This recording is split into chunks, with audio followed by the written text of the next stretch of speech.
Friends, welcome back to my YouTube channel. कैसे हैं आप सभी? आई होप आप सभी अच्छे होंगे। तो फ्रेंड्स, आज हम बात करेंगे सचिन फैमिली के बारे में, मनीषा के बारे में, सचिन के बारे में। आखिर मनीषा की मम्मी मायके से ससुराल क्यों आई, तो इसके लिए आप मेरे वीडियो पर बने रहिएगा और वीडियो को फुल वॉच कीजिएगा। फ्रेंड्स, अगर आपने मेरे चैनल को सब्सक्राइब न किया हो तो आप लोग मेरे चैनल को सब्सक्राइब कर दीजिएगा, लाइक कर दीजिएगा, शेयर कर दीजिएगा। तो फ्रेंड्स, अब चलते हैं अपने टॉपिक पर।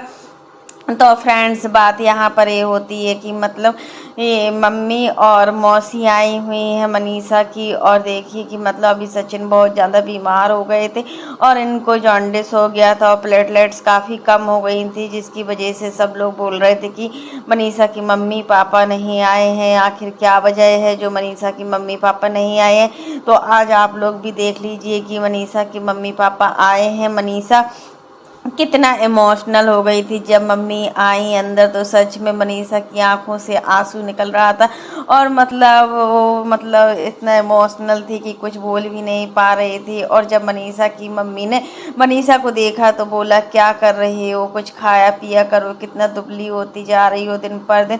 अब यही होता है कि मनीषा भी चाहती है कि उसकी वजह से किसी को कोई भी प्रॉब्लम ना हो, और अपनी मम्मी की आंखों में एक आंसू भी नहीं देख सकती। मनीषा ने अपने ब्लॉग में बताया कि मम्मी, मैं कुछ भी सह सकती हूँ बट अपनी मम्मी पापा की आंखों में एक आंसू भी नहीं देख सकती।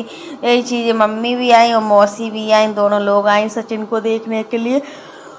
और फ्रेंड्स, निशा भी यहाँ पर कई दिनों से बनी हुई थी, क्योंकि निशा को स्टोन है, तो उसी वजह से उसकी तबीयत ठीक नहीं रहती थी, जिस वजह से वो अपनी दीदी के यहाँ आई थी कि चलो कुछ दिन यहाँ रहेंगे तो अच्छे से मन भी लगेगा और मनीषा को भी अच्छा लगेगा। उसी वजह से निशा भी थी, तो काफ़ी टाइम से निशा थी। अब निशा के भी जाने का टाइम हो गया है। बट आंटी मतलब अभी पूजा भी आई हुई है और पूजा की वजह से घर का माहौल बिल्कुल अलग ही लग रहा है, बहुत ही अच्छा लग रहा है। क्योंकि यहाँ पर जब बेटी छोटी होती है ना, या बेटा छोटा होता है, तो घर में एक तरह की रौनक आ जाती है। और यहाँ पर इनके यहाँ भी कोई छोटा बेबी नहीं है, तो घर में बिल्कुल सुनसान रहती है। लेकिन अभी पूजा है, तो पूजा की वजह से घर बहुत भरा भरा सा लग रहा है। अब पूजा भी कुछ दिन के बाद चली जाएगी, शायद उसको भी जाना ही जाना है 1-2 दिन में, क्योंकि पूजा के हस्बैंड को भी वहाँ खाने की दिक्कत होती है और बेटा को छोड़कर आई है, क्योंकि बेटा स्कूल जाता है। अगर बेटे को ले आती तो उसका स्कूल भी मतलब बर्बाद हो जाता है। यही चीज़ होती है कि मतलब फैमिली के साथ हमें मतलब बहुत ही संभल कर रहना पड़ता है, नहीं तो मतलब कहीं बच्चे की पढ़ाई तो कहीं बेटे की पढ़ाई, यही सब चीज़ें लगी ही रहती हैं। तो मतलब भाई बीमार था, तभी पूजा की जिद थी कि मतलब हम जाएंगे तो पहले भाई को देखेंगे, आखिर भाई कितना बीमार है और क्या चल रहा है। तो सच में एक बहन ही होती है जो अपने भाई को समझती है बहुत अच्छी तरीके से, तब कि भाई भाई का जो रिश्ता होता है उस रिश्ते में तो थोड़ा दूरियां भी आ जाती हैं। शादी के बाद एक ही रिश्ता होता है, माँ बाप से बच्चे का रिश्ता और बहन से। अगर भाई अच्छा होता है, भाई की वाइफ अच्छी होती है, तो वो भी रिश्ते काफ़ी लंबे टाइम तक चलते हैं। ऐसे नहीं है कि ना चलते हो, बट यहाँ पर रिश्ते होते हैं वो दोनों साइड से ही निभाए जाते हैं। बट यहाँ पर रिश्तों की डोर थोड़ा कमज़ोर है, क्योंकि प्रिंस और सचिन में ज़मीन आसमान का अंतर है। प्रिंस मतलब किसी के बारे में नहीं सोचता है, यहाँ तक कि मम्मी का बर्थडे हो गया, मम्मी का बर्थडे सेलिब्रेट भी हो गया, सेलिब्रेट किया, कुछ सेलिब्रेट नहीं किया, वैसे घर पर ही केक कटिंग कर लिया और अपनी बेटी और ननद को बुला लिया। अगर हम कोई भी फंक्शन करते हैं या कुछ भी थोड़ा बहुत करते हैं छोटे रूप में, अगर हम घर में मतलब अपनी बहन बेटियों ननद को ना बुलाएं तो वो किस काम का है। और देखिए, आंटी जी की एक बात हमें बहुत ही अच्छी लगी है कि मतलब किसी को पूछो या ना पूछो, रिश्तेदारों को पूछो या ना पूछो, बट अपने घर की जो बेटियां हैं, बहन हैं और ननद हैं, इनको पूछना बहुत ही ज़रूरी होता है, क्योंकि इनको देने से कुछ घटता नहीं है, इनको देने से हमारी बढ़ोतरी होती है। और सच में यही देखा गया है कि जब हम अपनी ननद भांजे या भांजी को देते हैं ना, तो सच में दिन रात चुगनी ऐसी बरकत भी होती है। यही चीज़ है कि मतलब आंटी अपनी दोनों बेटियों को बहुत मानती हैं, पूजा को भी। पूजा तो उनकी खुद की बेटी है, उनको भी मानना तो उनका ज़रूरी है। और अंशु अंशु को बहुत ज़्यादा मानती है, और अपनी ननद ननद को भी बहुत ज़्यादा प्यार करती हैं। इतना प्यार नहीं कोई कर पाता है जितना मतलब आंटी जी करती हैं कि चलो आज मम्मी पापा नहीं है, मेरे सास ससुर नहीं है, तो मेरी ननद को कभी भी अपने मायके की याद ना सताए। और मतलब अगर भाई भाभी अच्छे होते हैं ना तो ननद के लिए एक ससुराल भी अच्छा हो। तो वही चीज़ मतलब आंटी अंशु को भी बताना चाह रहे हैं कि ससुराल में हमेशा एडजस्ट करना सीखो, अपनी सास से कुछ मत बोलो, कम बोलो, अगर काम नहीं बनता है तो भी चल जाएगा, बोल दो मम्मी से कि काम हमें आता नहीं है, हमसे नहीं हो पाएगा, मतलब हमसे नहीं हो पाएगा, हम थक जाएंगे, ये बोल दो। लेकिन कुछ ज़्यादा ऐसा मत बोलो, अभी नई नई हो तो बहुत ज़्यादा रिश्ते संभाल कर रखने होते हैं, नहीं तो रिश्ते टूटने का बहुत डर होता है। और मायके भी आने जाने का है कि एक बार आओ खूब रहो, 1 महीना या 2 महीना रह कर जाओ, बार बार मायके ससुराल करने से दोनों रिश्ते खराब होते हैं। ये बात बिल्कुल सच होती है कि मतलब एक लड़की ही होती है, वो अपने पूरे घर परिवार को लेकर चलती है और मतलब घर को बना भी सकती है। एक लड़की घर को स्वर्ग बना भी सकती है और एक लड़की घर को नर्क बना सकती है। ये सब चीज़ें उसी के हाथ में होता है। यहाँ पर मतलब इसमें कोई भी वो नहीं है कि मतलब उसके हाथ में ना हो। अगर लड़की अच्छी है, मेन चीज़ इस पे फोकस होता है लड़के का। अगर लड़का ठीक है तो घर को स्वर्ग भी बना देगा और नर्क भी बना देगा। बहू बहू लड़के दोनों पर डिपेंड करता है। यहाँ आप प्रिंस को देख सकते हैं कि प्रिंस को अपने घर से कोई मतलब नहीं है। और बर्थडे वाले दिन देखिए आंटी की आंखों में आंसू आ गए थे, अंकल की आंखों में भी आंसू आ गए थे, पूरा घर उदास था, तब की खुशी का माहौल था। और आंटी का बर्थडे कभी इससे पहले अच्छे से सेलिब्रेट नहीं किया गया। जब से आंटी सोशल मीडिया पर आई है तभी से इनका बर्थडे मनने भी लगा है। केक कटिंग हो जाती है, बर्थडे मनाने का तो कुछ भी नहीं है, बट केक कट कर लेते हैं और खुशियाँ बांट लेते हैं घर ही घर में। मतलब खुशियाँ बांटना क्या कोई कम बात है कि अगर हम घर में ही खुशियों को बांटते हैं तो ये भी बहुत बड़ी बात होती है। तो यहाँ पर यही देखा गया है फ्रेंड्स की मतलब आंटी जी हर किसी को वो अच्छा बताती हैं और इनसे कुछ ज़्यादा ही सीखने को मिलता है कि इस एज में 50 से 55 साल की एज में इतना एक्टिव होना बहुत बड़ी बात होती है। और आंटी अपने ही दम पर मतलब आज एक्टिव है। यहाँ पर उनकी अपने ना बेटे के पैसे की ज़रूरत है, ना बहू की पैसे की ज़रूरत है, ना बेटी की पैसे की ज़रूरत है, ना दामाद की। आंटी जी के लिए अंकल जी ही काफ़ी हैं और उनका खुद ही इतना पैसा आता है कि उनको किसी चीज़ की कोई कमी नहीं है। मतलब होता है ना, रिश्ते भी होते हैं, दोनों साइड से निभाए जाते हैं, हर चीज़ दोनों साइड से निभाए जाते हैं। आप मनीषा को देख लीजिए कि मतलब शादी को 5 साल हो गया, कितना मायके गई होगी, इतना कभी मायके मायके नहीं करती है।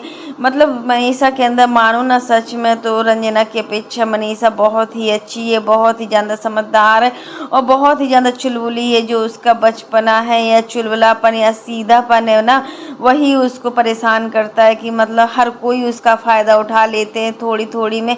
मनीषा के अंदर कोई भी चापलूसी नहीं है कि मतलब कभी पूजा के साथ कुछ ऐसा किया हो। पूजा के साथ मनीषा की बॉन्डिंग हमेशा से अच्छी रही है। आप लोगों ने भी देखा होगा कि स्टार्टिंग में हमेशा ही रहती थी, बस थोड़ा प्रिंस ही दिखाया करता था कि मतलब जब भी आंटी और बहू के बीच में थोड़ा भी अनबन होती थी या आंटी कुछ भी बहू से कह देती थी तो पूरा फ़ायदा प्रिंस उठाता था और मम्मी का पक्ष लेता था और मम्मी को ही सपोर्ट करता था। यहाँ तक कि भाभी को हमेशा नीचे दिखाता था और सोशल मीडिया पर बोलता था कि नचनियों की तरह नाच रही हो। आज देखिए जब रंजना खुद का वीडियो बनाती है, खुद का शॉर्ट्स बनाती है, तो क्या वो नहीं नाचती क्या? अब इसको क्या कहेंगे, जब अपने ऊपर आती है तब कुछ नहीं और जब मतलब भाभी के ऊपर आती थी तो सब कुछ। तो वही चीज़ होता है कि मतलब मनीषा बहुत ही अच्छी है। आप देख सकते हैं कि देखिए मनीषा ही मतलब आंटी जी को चाय बना कर पिलाती है। जब आंटी जी मनीषा नहीं होती आंटी जी के पास, जब रंजना होती है, तो मुश्किल से महीने में एक बार चाय मिल जाए बहुत बड़ी बात होती है। और मतलब इतना होता है कि मतलब रंजना को ये सब चीज़ों से मतलब नहीं है। और 7 बजे आंटी जी नहा धोकर बैठ जाती हैं, सारा अच्छे से तैयार होकर बैठ जाती हैं, बट वही जो मैड आती है वही चाय बना कर दे देती हैं और रंजना उठती है 9 बजे सोकर। तो वही चीज़ होता है कि मतलब हर चीज़ का एक सिस्टम होता है जो मतलब रंजना नहीं कर पा रही है। हाँ कुछ चीज़ें रंजना करती है, मान रहे हैं रंजना बहुत सारा काम करती है, बट होता है कि मतलब जो एक ही घर में दोनों बहुएं रहती हैं या सास रहती है तो फिर थोड़ा कम मतलब डिवाइड भी करना चाहिए कि तुम्हें ये काम करना चाहिए, बट यहाँ पर ऐसा कुछ नहीं है। क्योंकि देखिए आंटी ने ऑलरेडी पहले से दो दो मैड लगा कर रखी है। इन लोगों को कोई काम नहीं है, सब्जी भी काटने वाली आती है, और आटा भी लगाने वाली आती है, बर्तन भी साफ करने वाली आती है, झाड़ू पोछा करने वाली आती है, डस्टिंग सारा काम करने वाली आती है। बट इनको जो काम करना होता है वो सब्जी फ्राई करना होती है या दाल फ्राई करनी होती, सब्जी बनाना और रोटी सेंकनी भर होती। तो रोटी कितना ही खाते हैं लोग, दाल चावल ही खाते हैं और रोटी बहुत ही कम बनती है। तो फिर मतलब यही चीज़ होती है कि मतलब घर में कोई काम का झंझट नहीं। अब आप अंशु को देख लीजिए कि अंशु मतलब कितना भी उनकी सास करती हो, कोई भी अभी मैड भी नहीं लगी है अंशु की, यहाँ पूरा काम अकेले करती है और इतनी छोटी सी एज में इतना सब कुछ वो भी संभाल रही है। ऐसा नहीं है कि उसके अंदर चेंजेस नहीं आया है, उसके अंदर भी बहुत ज़्यादा चेंजेस आया है। शादी से पहले कैसी थी और आप लोग देख सकते हैं कि शादी के बाद वो कैसी हो गई है और कितना चेंज हो गई है। यही चीज़ होती है कि हमें जब हमारी शादी होती है ना तो सारी जिम्मेदारियां बढ़ जाती हैं। वही चीज़ अभी रंजना में नहीं है। रंजना मतलब बहुत ज़्यादा घूमती है, जब देखो जब वो पटना ही घूमती रहती है। बस प्रिंस को लिया और निकल दिए। प्रिंस के ब्लॉग में हमेशा देखा होगा कि हम जा रहे हैं ससुराल, ससुराल में ऐसा हुआ वैसा हुआ। तो ये सब चीज़ें प्रिंस की वजह से ही संभव हो पाती हैं। अगर यहाँ पर सचिन चाहता तो मनीषा भी जा सकती थी रोज़ मायके, लेकिन नहीं जाती है ना। क्योंकि देखिए मतलब होता है जब बार बार मायके से ससुराल करते हैं तो हमारे बीच में बहुत सारी डिस्टेंस आ जाती हैं, और यही जो डिस्टेंस होती है ना वही हमारे मतलब दोनों रिलेशनशिप को कम कर देती हैं। तो यहाँ पर मम्मी और मौसी मतलब बहुत ज़्यादा खुश थी कि चलो पूजा भी आई और पूजा से भी मिल ली है। और पूजा की लड़की को आंटी ने पैसे भी दिए हुए थे मनीषा की मम्मी ने। और थोड़ी देर बैठे हैं लोग, नाश्ता किया और पूजा पूरा नाश्ता लेकर आई। और मतलब वो पहले नहीं आ पाए थे, अब उन्होंने सोचा कि चलो वहीं से सचिन को भी देख आएंगे और निशा को भी ले आएंगे। तो निशा तो चली गई है, बट आंटी ने मनीषा को नहीं जाने दिया है। देखिए अभी मनीषा नहीं मायके गई है। अब उसने सोचा था शायद चलो निशा के साथ चले जाएंगे मायके तो रह आएंगे, लेकिन अभी पूजा भी बनी है। तो मतलब होता है कि जब घर में बेटियां होती हैं तो मतलब थोड़ा जिम्मेदारियां तो होती है भाभी की, कि मतलब भाभी को रहना चाहिए। और मतलब बेटियां अगर 4 दिन के लिए आई हैं तो सही से तो रह सकें। वही चीज़ होती है कि जो चीज़ समझना मतलब हम समझते हैं ना तो हर चीज़ को अच्छे से ही हम पॉजिटिव सोचेंगे। अगर हम किसी चीज़ को पॉजिटिव सोचते हैं ना तो हमारे साथ सारी चीज़ें पॉजिटिव ही होने लगती हैं, और जब हम इसके विपरीत किसी चीज़ को नेगेटिव सोचते हैं ना तो हमारे अंदर जो सब चीज़ें होती हैं वो सब नेगेटिव ही होती हैं, और मतलब अच्छी अच्छी वाइब भी आती है हमारे अंदर। तो फ्रेंड्स यही सब चीज़ें बताना था कि आज मनीषा की मम्मी आई, मौसी आई, मम्मी और मौसी से मिलकर मनीषा बहुत अच्छा लगा। और मनीषा बहुत ज़्यादा इमोशनल भी हो गई थी, उसका भी मन कर रहा था कि चलो मैं भी मायके में रह पाऊँ, बट नहीं हो पाया इस बार भी। अब देखो मनीषा कब तक मायके जाती है। तो फ्रेंड्स आज के लिए बस इतना ही, तब तक के लिए